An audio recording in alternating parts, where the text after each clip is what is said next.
اخواتي الطرش، الحمد والشكر لله انا بقيت احسن بكتير، بس في كام حاجه حصلت معايا عايز احكيها لكم، او بمعنى اصح اصورها لكم. انا من حته شعبيه عادي ووقعت في شارع اسمه ترسا، فلما وقعت كان الوقت متاخر، خدوني وجريوا بيا على مستشفى اسمها ام المصريين، وربنا ما يوريك مستشفى ام المصريين دي. شوفوا اللي حصل. دراعي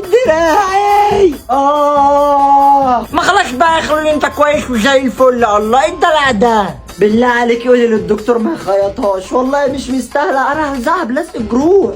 حاضر ما تقلقش، بس انت امسك نفسك عشان اطهر لك الجرح اللي في رجلك. ماشي بس والنبي بالراحه، اوعي ترشي حاجه تحرقني.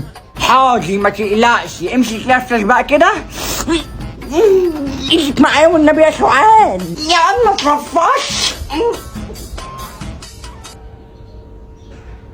ايه ده؟ يعني انت كده مكتفاني؟ لا ما اقدرش، ده انت حبيبي. يا بنت الكلب. خلوه عيب كده، خلوه. السلام عليكم.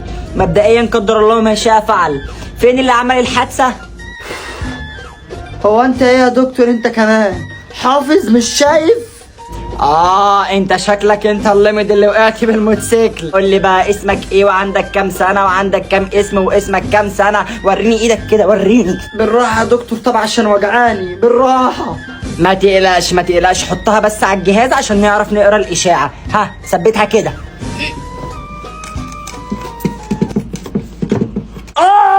يا عم وجعاني يا عم.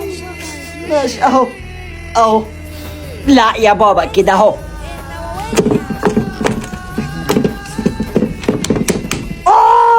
يا ابن الشاورما، شكلك كان نفسك في شاورما. استحمل بقى خلينا نخلص.